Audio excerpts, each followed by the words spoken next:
जय हिंद। तो शाम के 7 बज चुके हैं और मैं आ चुका हूँ आपके बीच आज की हमारी सोल्जर ट्रेड्समैन की बिल्कुल ओरिजिनल प्रीवियस ईयर पेपर को लेकर। रोज शाम 7 बजे हम लोग इंडियन आर्मी का ओरिजिनल प्रीवियस ईयर पेपर करते हैं। आज जो हम सब पेपर करेंगे सोल्जर ट्रेड्समैन का, जो कि है आपका ROHQ दानापुर का बिल्कुल ओरिजिनल पेपर रहेगा आपका। ये पेपर जो है आपका देखो 1 नवंबर 2020 का है। 1 नवंबर 2020 का पेपर होने वाला है। सभी एंड तक बने रहेंगे, बिल्कुल अपना टेस्ट लगाएंगे। टेस्ट लगाने से पहले जल्दी से भी शेयर कर देंगे ओरिजिनल पेपर बनाने से पहले। उसके साथ साथ सभी लाइक बटन जरूर प्रेस कर देंगे और जिन्होंने अभी तक हमारे इस यूट्यूब चैनल को सब्सक्राइब नहीं किया है वो सब्सक्राइब करके बेल आइकन को ऑल पे जल्दी से सेट कर दीजिएगा। पेपर जो है देखो आपका सोल्जर ट्रेड्समैन 8 का है, ROHQ दानापुर का। Duration 60 minute, maximum marks 100, passing marks 32। जो बेसिक जानकारी होती है वही जानकारियां दी गई हैं इसमें भी। तो चलिए शुरुआत करेंगे। सेक्शन ए है आपका, जिसमें आपका दिया हुआ है देखो जनरल नॉलेज के क्वेश्चंस हैं। क्वेश्चन नंबर 1 to 15, सामान्य ज्ञान प्रश्न क्रमांक 1 से 15 तक। क्या है देखो क्वेश्चन आपका कि before 1961 Goa was ruled by, Goa सन 1961 से पहले का शासन था। गोवा में जो है सन 1961 से पहले किसका शासन था? पुर्तगालियों का, फ्रांसीसियों का, इंग्लैंड का या फिर स्पेन का। जो आपका गोवा है, गोवा में 1961 से पहले किसका शासन होता था, ये जो है आपको यहाँ पे बताना है। तो देखिए गोवा जो है आज़ाद होने से पहले पुर्तगालियों के पास था। क्या हो गया राइट आंसर? तो ऑप्शन ए पुर्तगाल। ठीक है, चलिए दूसरा क्वेश्चन देखेंगे। Who is the president of China? चीन के राष्ट्रपति का नाम क्या है? सी जी लिंक दिया हुआ है, आगे नाम है, आगे है देखो आपका जियांग सी मिन, नेक्स्ट में सी जिनपिंग और नेक्स्ट में डेन जाओविंग, डेन जाओपिंग। तो ये तो आप सब लगभग आंसर जान ही रहे और लगभग आप सबने बता भी दिया है। चीन के राष्ट्रपति का क्या नाम है? तो चीन के जो राष्ट्रपति का नाम है वो है देखो सी जिनपिंग। क्या हो जाएगा राइट आंसर? तो ऑप्शन सी जिनपिंग। लगभग सबको पता ही है। चलिए आगे बढ़ेंगे। तीसरे नंबर सवाल पे ये दिया हुआ है देखो आपका, Tiger Woods is associated with which sport? Tiger Woods किस खेल से संबंधित हैं? गोल्फ से, फुटबॉल से, आइस हॉकी से या फिर लॉन टेनिस से? जो टाइगर वुड्स है इनका संबंध किस खेल से है? जो टाइगर वुड्स है यह किस खेल से संबंधित है? ये मैंने जब कल आपका टॉप 100 क्वेश्चन वाला क्लास लिया था उसमें मैंने आपको ये करवाया था। चलिए तो बताइए जल्दी से क्या होगा। जो टाइगर वुड्स हैं वह किस खेल से संबंधित हैं? तो जो टाइगर वुड्स हैं यह देखो संबंधित है गोल्फ से। क्या हो गया राइट आंसर? तो ऑप्शन ए गोल्फ। ठीक है, चलिए अगले सवाल को देखेंगे। अगला सवाल है आपका यहाँ पे, the classical dance from Kerala is? Kerala का शास्त्रीय नृत्य क्या है? कथकली, भांगड़ा, उड़ीसी या फिर कुचिपुड़ी? केरल का शास्त्रीय नृत्य क्या है, ये जो है आप सबको यहाँ पे बतानी है। चलिए जल्दी से आंसर करेंगे और सभी लोग बताएंगे कि केरल का जो है शास्त्रीय नृत्य क्या होता है। चलिए जल्दी से आंसर करें, क्या होगा यहाँ पे बताइए। तो केरल का जो शास्त्रीय नृत्य है क्या है? तो केरल का शास्त्रीय नृत्य है देखो कथकली। क्या हो गया राइट आंसर? तो ऑप्शन ए कथकली हो गया सभी का। चलिए अगले सवाल पे बढ़ेंगे। 5 नंबर सवाल है आपका, यहाँ पे यह दिया हुआ है देखो, moon is the of earth? चंद्रमा पृथ्वी का है, उपग्रह, तारा, सूर्य या फिर उपग्रह है, ग्रह है, सूर्य है या फिर तारा है? देखिए जिन्होंने भी कल शाम 7 बजे का टॉप 100 जीके जीएस क्वेश्चंस का, जीके जीएस मिक्स क्वेश्चन का क्लास नहीं किया था टॉप 100 का, उसका लिंक उस जो देखो अभी यहाँ पे आपको मिल जाएगा। ठीक है, आप सब यहाँ से जाकर देख सकते हो। क्लास एंड होने के बाद यहीं पे आकर देखना, या फिर डिस्क्रिप्शन बॉक्स में भी जो है उस क्लास का लिंक आपको दे दिया जाएगा, जो है आप सब वहां से भी अटेंड कर सकते हो। ठीक है, चलिए अगले सवाल को क्या हो गया आंसर यहाँ पे। तो चंद्रमा जो है पृथ्वी का क्या है? तो चंद्रमा जो है पृथ्वी का उपग्रह है। क्या हो गया राइट आंसर? तो ऑप्शन ए सैटेलाइट उपग्रह।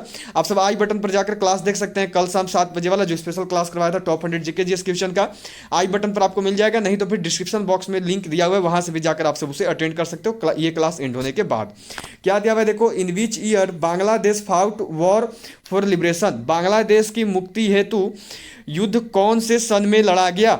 1962 में, 1971 में, 1965 में या फिर 1999 में? बांग्लादेश की मुक्ति हेतु जो है युद्ध जो है कौन से सन में लड़ा गया, कब जो है बांग्लादेश की मुक्ति के लिए युद्ध लड़ा गया? तो देखिए बांग्लादेश की मुक्ति का जो युद्ध था ना, आप सब आंसर बताओ क्या होगा, तब तक मैं एक्स्ट्रा चीज आपको बताता हूं। बांग्लादेश की मुक्ति के लिए जो युद्ध हुआ उसको मुक्ति संग्राम के नाम से जाना जाता है। याद रखिएगा, पूछा जाएगा मुक्ति संग्राम कब हुआ था। ठीक है, मुक्ति संग्राम के नाम से जाना जाता है बांग्लादेश की आजादी के लिए हुए युद्ध को। ठीक है, अब बांग्लादेश की आजादी के लिए किस किस देश में युद्ध हुआ था? तो बांग्लादेश की आजादी के लिए युद्ध हुआ था देखो भारत और पाकिस्तान में। जो जो लिखवा रहा हूं सब नोट करते चलेंगे। बांग्लादेश की आजादी के लिए किसके किसके बीच युद्ध हुआ? तो भारत और पाकिस्तान के बीच युद्ध हुआ था। कब हुआ था? तो याद रखिएगा 1971 में हुआ था। क्या हो गया राइट आंसर? तो ऑप्शन बी 1971। पूछा जाता है कि भारत और पाकिस्तान ने जो है बांग्लादेश की आजादी के लिए कब युद्ध लड़ा? तो इन सब ने युद्ध लड़ा है 1971 1971 में। ठीक है, क्लियर हो गया। मुक्ति संग्राम कब हुआ? तो 1971 में हुआ। बांग्लादेश की मुक्ति तो कब युद्ध लड़ा गया? तो 1971 में लड़ा गया। ठीक है, यहां से इतने क्वेश्चन बन गए। और एक चीज याद रखिएगा, इस युद्ध को एक और नाम दिया जाता है, इसी युद्ध को जो है लोंगेवाला का युद्ध बोलते हैं। पूछा जाता है कि लोंगेवाला का युद्ध कब हुआ था? तो लोंगेवाला का जो युद्ध है वो हुआ था 1971 में। ठीक है, 3 से 4 क्वेश्चन आपके क्लियर हो गए। और इसी युद्ध पे याद रखिएगा, इसी युद्ध पे एक मूवी आई थी, उस मूवी का नाम क्या है? तो उस मूवी का नाम है बॉर्डर। बॉर्डर मूवी लगभग सभी ने देखी हुई है। इसी युद्ध पर जो है बॉर्डर मूवी निकली थी, सबको नोट कर लीजिएगा, ये सभी क्वेश्चन पूछे हुए हैं। ठीक है, चलिए अगले सवाल पे बढ़ेंगे। 7 नंबर सवाल है आपका, यहाँ पे देखो, Dhyanchand is associated with which sport? Dhyanchand का संबंध कौन से खेल से है? हॉकी से, क्रिकेट से, बेसबॉल से या फिर टेबल टेनिस से? जो मेजर ध्यानचंद हैं, इनका संबंध निम्नलिखित में से किस खेल से है? क्या होगा राइट आंसर? ये जो है यहाँ पे आप सबको बतानी है। चलिए जल्दी से आंसर करेंगे और सभी लोग बताएंगे। तो जो मेजर ध्यानचंद हैं, इनका संबंध है देखो हॉकी से। क्या हो गया राइट आंसर? तो ऑप्शन ए हॉकी। क्लियर हो गया। अब एक चीज याद रखिएगा, मेजर ध्यानचंद को जो है हॉकी का जादूगर बोला जाता है। ठीक है, मैजिशियन ऑफ हॉकी, हॉकी का जादूगर के नाम से इन्हें जाना जाता है। ठीक है, हॉकी का जादूगर मेजर ध्यानचंद को बोला जाता है। ठीक है, चलिए अगले सवाल को देखेंगे। अगला सवाल है आपका, यहाँ पे यह दिया गया है, which is the most populated country in the world? विश्व में सर्वाधिक जनसंख्या किस देश में है? सूडान, भारत, चीन या फिर बांग्लादेश? निम्नलिखित में से कौन सा ऐसा देश है जिसकी जनसंख्या सबसे अधिक है? तो लगभग सबको इसका आंसर जान रहे हो। क्या हो जाएगा राइट आंसर? तो ऑप्शन ए चाइना पहले नंबर पे, और जो इंडिया है यह किस नंबर पे है? तो यह है दूसरे नंबर पे। याद रखिएगा, पूछा जाता है कि विश्व में दूसरा सबसे अधिक जनसंख्या किस देश में है? तो वो है इंडिया में, और पहले नंबर पे कौन है? तो वो है चाइना। क्लियर हो गया। चलिए अगले सवाल को देखेंगे। अगला सवाल जो है ये है यहाँ पे देखो आपका 9 नंबर, कि name the national sport of India? Bharat का राष्ट्रीय खेल कौन सा है? वॉलीबॉल, कबड्डी, बैडमिंटन या फिर हॉकी?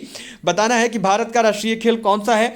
निम्नलिखित में से कौन सा ऐसा खेल है जो कि भारत का राष्ट्रीय खेल है? जल्दी से आंसर करेंगे और सभी लोग बताएंगे।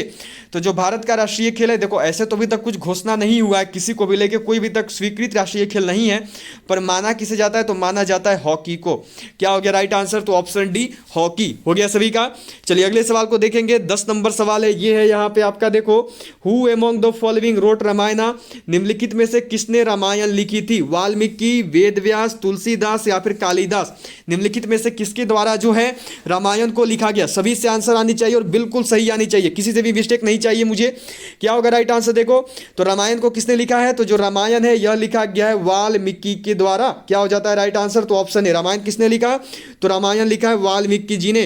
किस भाषा में लिखा गया रामायण को वाल्मीकि जी के द्वारा? तो याद रखिएगा, इन्होंने लिखा है संस्कृत भाषा में। पूछा जाता है कि रामायण को किस भाषा में लिखा गया था? संस्कृत में। किसने लिखा था? तो वाल्मीकि जी ने। लगभग सबका यहां से हो गया।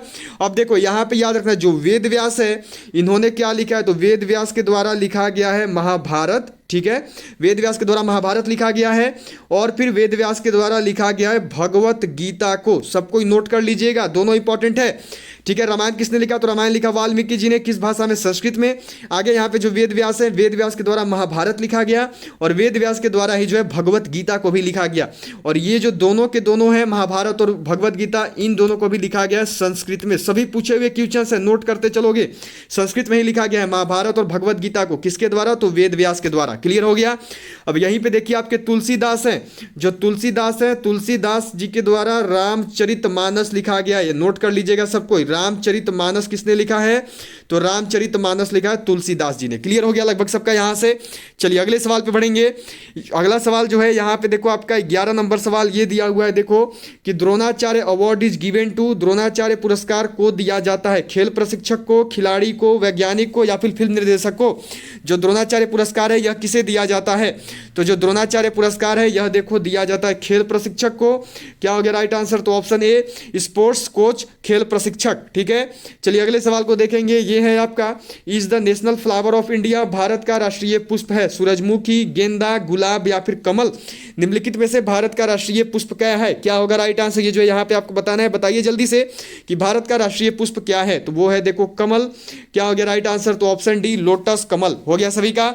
चलिए अगले सवाल पे बढ़ेंगे। अगला सवाल है आपका यहाँ पे यह दिया हुआ है देखो कि is the highest court of justice in India, Bharat का सर्वोच्च न्यायालय है high court, labour court, supreme court या फिर डी में है सेशन कोर्ट। बताना है कि भारत का सर्वोच्च न्यायालय कौन सा है, उच्च न्यायालय है, श्रम न्यायालय है, उच्चतम न्यायालय है या फिर सत्र न्यायालय है।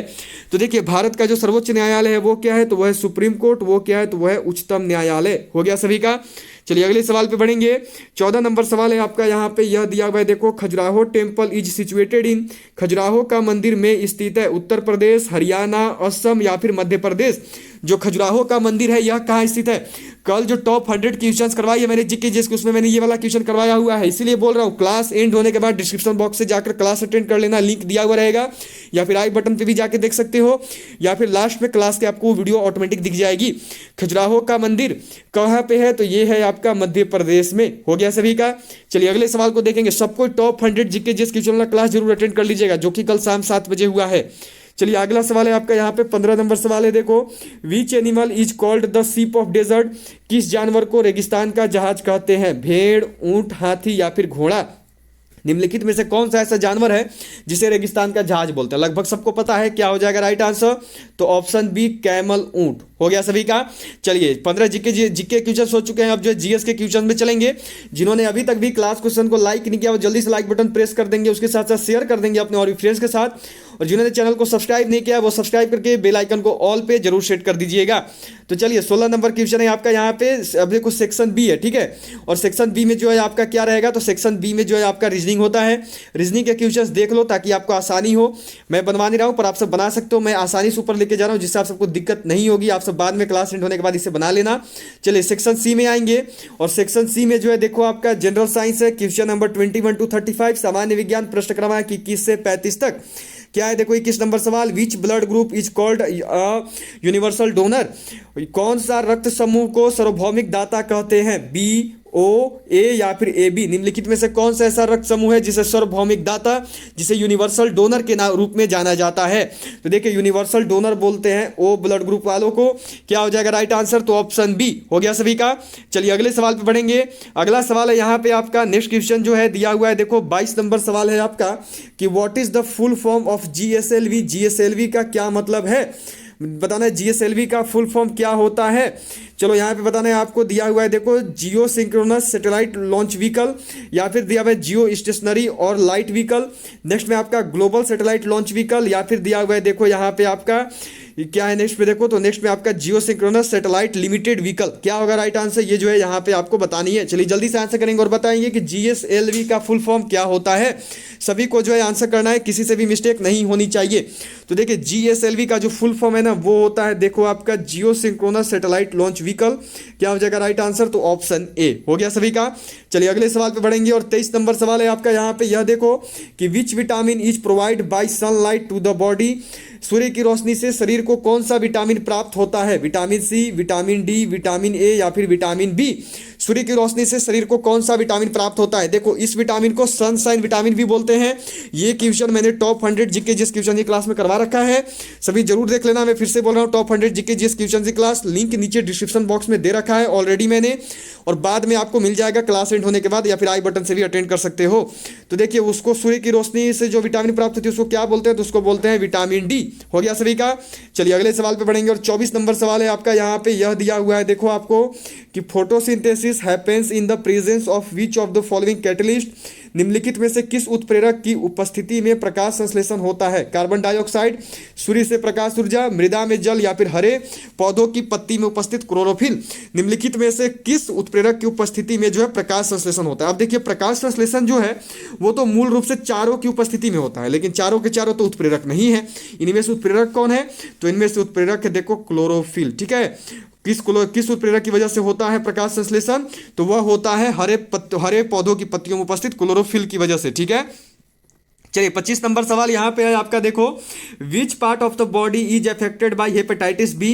हेपेटाइटिस बी से शरीर का कौन सा भाग प्रभावित होता है, फेफड़े, किडनी, अग्नाशय या फिर लीवर। बताना है कि जो हेपेटाइटिस बी रोग है उससे कौन सा शरीर का कौन सा भाग जो है प्रभावित होता है। तो हेपेटाइटिस बी से जो शरीर का भाग प्रभावित होता है वो है देखो लीवर। क्या हो गया राइट आंसर, तो ऑप्शन डी लीवर। हो गया सभी का। चलिए अगले सवाल पे बढ़ेंगे, और 26 नंबर सवाल है आपका यहाँ पे, देखो plants inhale carbon dioxide and exhale. पौधे कार्बन डाइऑक्साइड अंदर लेते हैं और बाहर निकालते हैं, नाइट्रोजन को, एलपीजी को, ऑक्सीजन को या फिर मीथेन को। जो पौधे हैं वो कार्बन डाइऑक्साइड को अंदर लेते हैं और बाहर किसको निकालते हैं? तो देखिए पौधे कार्बन डाइऑक्साइड ग्रहण करते हैं और बाहर निकालते हैं ऑक्सीजन को। क्या हो गया राइट आंसर? तो ऑप्शन सी हो गया सभी का। चलिए अगले सवाल पे बढ़ेंगे। 27 नंबर सवाल है आपका, यहाँ पे देखो, in how many days earth completes the one revolution around the sun. यहाँ बताना है कितने दिनों में पृथ्वी सूर्य की एक परिक्रमा पूरी करती है, 24, 365, 180 या फिर 30। जो सूर्य की जो पृथ्वी है वह सूर्य की परिक्रमा कितने दिनों में पूरी करती है? क्या होगा राइट आंसर जो है यहाँ पे आप सबको बताना है। तो चलिए जल्दी से आंसर करेंगे और सभी लोग बताएंगे। तो जो पृथ्वी है वह देखो सूर्य की परिक्रमा पूरी करती है 365 दिनों में। क्या होगा राइट आंसर? तो ऑप्शन बी हो गया सभी का।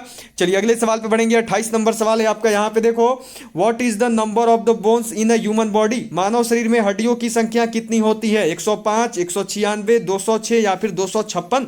जो मानव शरीर है उसमें हड्डियों की कुल कितनी संख्या होती है? क्या होगा आंसर? सभी लोग करेंगे और बताएंगे कि जो मानव शरीर है उसमें हड्डियों की कुल कितनी संख्या होती है। जल्दी से आंसर कीजिए और बताइए। तो जो मानव शरीर है इसमें देखो हड्डियों की कुल संख्या 206 होती है। क्या हो जाएगा राइट आंसर? तो ऑप्शन सी हो गया सभी का। चलिए अगला सवाल को देखेंगे। 29 नंबर सवाल है आपका, यहाँ पे यह दिया हुआ है, in the soil that the dead and decaying organism became. बताना है कि मिट्टी में पड़े मृतक और सड़े जीव बन जाते हैं, धरन या अकार्बनिक सामग्री या मिट्टी या फिर बजरी। देखो मिट्टी में जो पड़े मृतक और सड़े हुए जीव होते हैं वो बाद में क्या बन जाते हैं? ये जो है आप सबको यहाँ पे बताना है। बहुत ही इजी क्वेश्चन है, आप सब अपने डेली लाइफ में सब चीज़ों को देखते होंगे।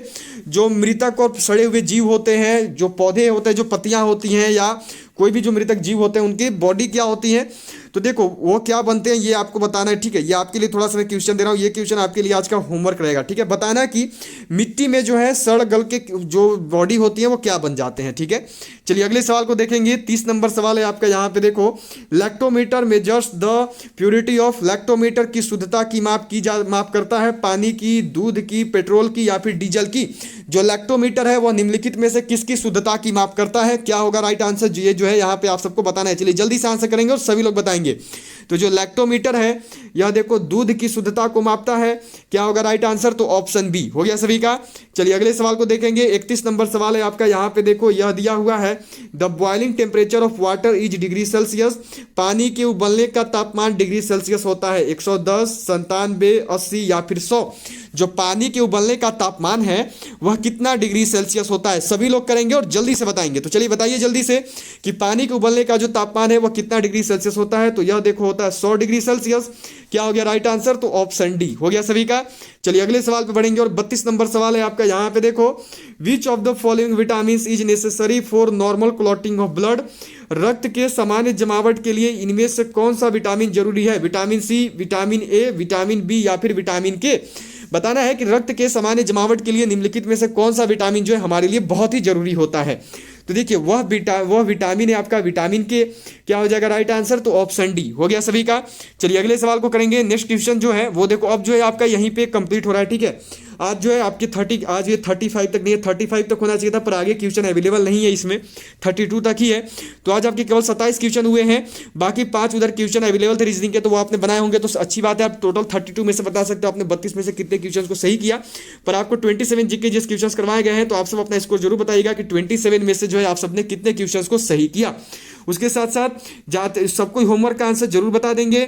जाते जाते सभी क्लास को like, share and subscribe channel को जरूर कर देंगे। और एक बात कि कल जो शाम 7 बजे क्लास करवाई थी टॉप 100 जीके जीएस के क्वेश्चंस की, यदि आपने अभी तक अटेंड नहीं की है तो नीचे डिस्क्रिप्शन बॉक्स में उसका लिंक है, आप सब जाकर उसे अटेंड कर सकते हो। ठीक है, नहीं तो जैसे ये क्लास अटेंड होगा आपको वो वीडियो ऑटोमेटिक दिख जाएगी, तो क्लास एंड होने का वेट कर सकते हो। तो चलिए ऑल ऑफ यू बाय, मिलते हैं आपसे अब सीधा कल दोपहर 1 बजे जब आएगी हमारी इंडियन आर्मी की GK GSC class. All of you bye, मुलाकात होगी आपसे सीधा कल दोपहर 1 बजे।